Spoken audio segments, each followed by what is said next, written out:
संसद में आज मणिपुर की अविश्वास प्रस्ताव पर चर्चा करते हुए दूसरे दिन इसकी शुरुआत राहुल गांधी के भाषण से हुई और राहुल गांधी ने अपने 35 मिनट के भाषण में सरकार, अडानी, अमित शाह और मोदी को पूरी तरीके से घेरने का प्रयास किया। उन्होंने अपने भाषण की शुरुआत में ज़्यादातर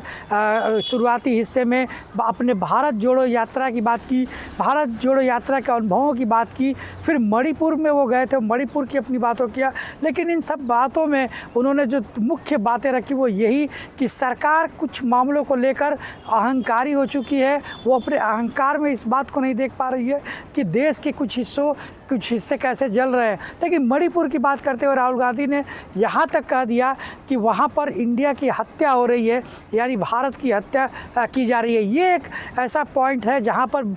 सरकार या कह सकते हैं कि बीजेपी उनको आने वाले समय में घेर सकती है, एक चूक कही जा सकती है। उसी के साथ उन्होंने अपने अहंकार की भी बात की, रावण की बात की और उन्होंने अडानी और अमित शाह, उन्होंने ये कहा कि मोदी जो है सिर्फ दो लोगों की बात सुनते हैं, एक अमित शाह की बात सुनते हैं और एक अडानी की बात सुनते हैं। तो ये दर्शाने का काम किया कि आज भी उनके लिए अडानी और अमित शाह दो ही लोग महत्वपूर्ण हैं और पूरा देश उतना महत्वपूर्ण नहीं है। वहीं पर अगर बात करें तो राहुल गांधी की स्पीच के बाद जब उनको काउंटर करने की बात आई तो स्मृति ईरानी ने उनको काउंटर किया और एक तरीके से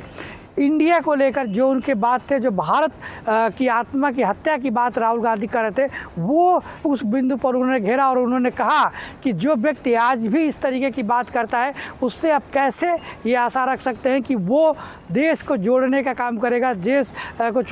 तोड़ने का काम नहीं करेगा। तो यहाँ पर एक और जो महत्वपूर्ण बात उन्होंने कहा कि राहुल गांधी अपनी हरकतों से कभी बाज नहीं आते। संसद से जाते समय उन्होंने फ्लाइंग किस किया और एक तरीके से महिलाओं के सम्मान को ठेस पहुंचाया और इसलिए जो महिला सांसद हैं बीजेपी की, वो इसके खिलाफ सदन में अपनी शिकायत भी दर्ज करा सकती हैं। तो कहीं ना कहीं राहुल गांधी जो खुद बीजेपी और सरकार को घेरने के लिए आए थे और उनके इस स्पीच का इंतज़ार पूरा देश कर रहा था और ये लगा था कि वो इस पूरे मुद्दे को लेकर सरकार को घेरेंगे और सरकार बैकफुट पे नजर आएगी। लेकिन स्मृति ईरानी ने इस पूरे गेम को चेंज कर दिया। स्मृति ईरानी जिस तरीके से काउंटर अटैक किया राहुल गांधी की बातों का, इससे साफ हो गया कि बीजेपी कहीं भी किसी भी मुद्दे को छोड़ना नहीं चाहती है। जिस तरीके से आज खुद प्रधानमंत्री ने भी सुबह बोला था कि ये पार्टी जो इंडिया है ये सिर्फ भ्रष्टाचार की इंडिया है,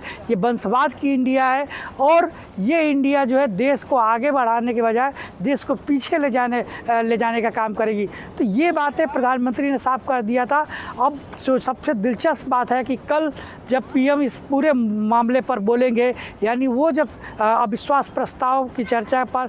सांसदों की बातों का जवाब देंगे तो वो किस तरीके से काउंटर अटैक करते हैं राहुल गांधी की बातों का, इस इंडिया की विपक्षी इंडिया का। क्योंकि अभी भी इंडिया को लेकर जितनी भी बातें मोदी ने कहा है वो किसी दूसरे प्लेटफॉर्म पे कहा है, संसद के अंदर या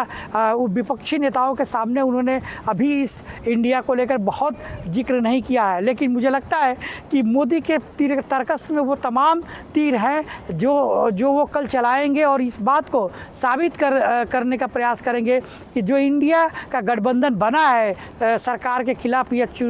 विपक्ष का जो गठबंधन बना है वो सिर्फ स्वार्थ का गठबंधन है, वो भ्रष्टाचार और परिवाद को बचाने का गठबंधन है। और इसका इशारा आज ही उनके संसदीय दल की अपनी जो बैठक थी जो सांसदों के साथ, उसमें उन्होंने साफ कर दिया कि इस तरीके से उन पर हमला करना है। तो जो कुछ भी आज राहुल गांधी ने बोला है इसका जवाब कल मिलेगा। लेकिन एक बात तो साफ हो गई कि सत्ता पक्ष की तरफ से जिस तरीके से स्मृति ईरानी ने राहुल गांधी को काउंटर किया है, हमें ये नहीं भूलना चाहिए कि वही स्मृति ईरानी है जिन्होंने अमेठी जो उनकी परंपरागत सीट थी वहाँ से राहुल गांधी को हराया है और एक तरीके से वो अमेठी की विरासत को अब संभाल रही रही हैं। तो राहुल गांधी पर सबसे तीखा हमला बीजेपी की तरफ से कोई किया है तो वो स्मृति ईरानी ने आज किया है, और एक तरीके से दिखाया है कि वो किसी भी स्थिति में राहुल गांधी या इंडिया की तरफ से जो भी अटैक किए जाएंगे, जो भी हमले किए जाएंगे, उसका जवाब देने के लिए एनडीए और सरकार सक्षम है। और कल का इंतज़ार सभी को होगा जब प्रधानमंत्री मोदी इस पूरे अविश्वास प्रस्ताव पे अपनी बातों को संसद में रखेंगे।